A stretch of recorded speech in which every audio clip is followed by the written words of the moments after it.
Welcome, my dear students, to my class. Today, you will start the third chapter of your history book, and that is the first farmers and herders.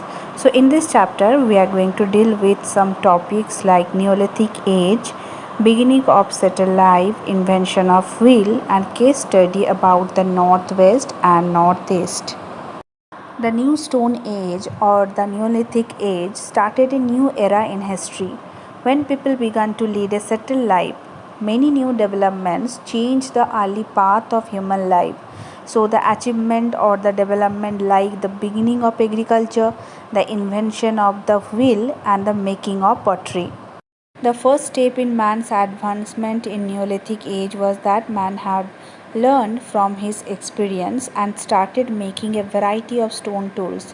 तो क्या क्या stone tools था? Axes, sickles, spears, bows and arrows.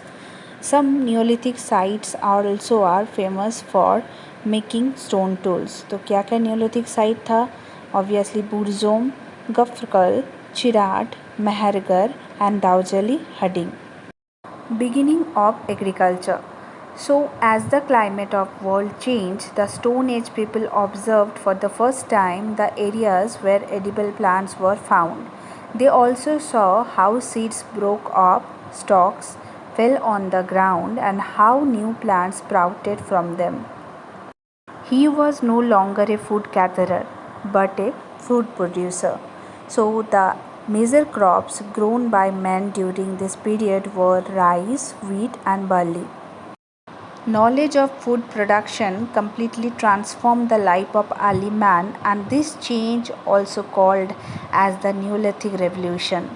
So, as man transformed into a food producer from food gatherer, he started leading a more settled life. Now they didn't have to go from one place to another. They grew crops and made mud house near the fields. They cultivated fields, hunted animals and made tools and weapons. At the same time, they began to domesticate animals such as sheep, goat and cattle. These animals ate grass and lived in herds. Since men provided food and the security to these herds, they were known as herders. The farmers and herders lived in groups called tribes. So, a tribe is a group of families related to each other and living together in small settlements or village.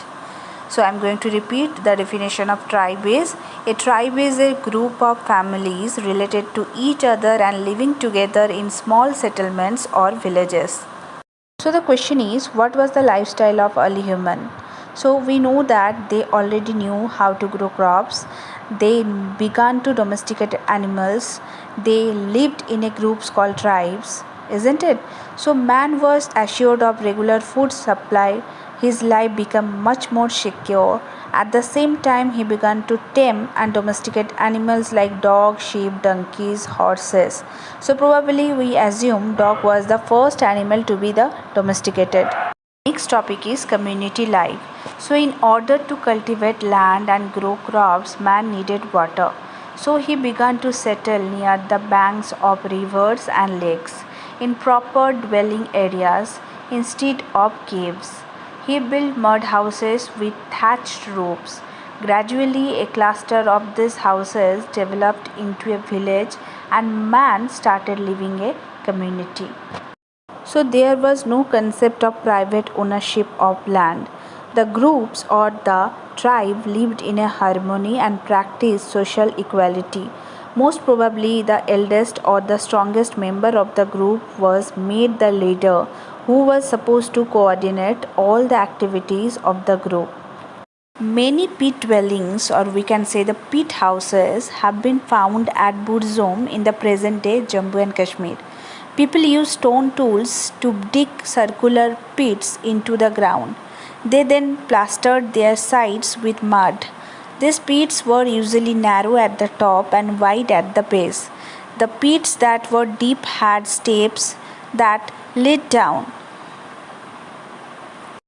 Some materials remain such as pottery and cooking hearths have been found in these peat houses. This shows that people lived in a community. So, my dear children, that's the end for today's session. We will meet in our next class with new topics. Till then, bye. Take a very good care of yourself and happy learning.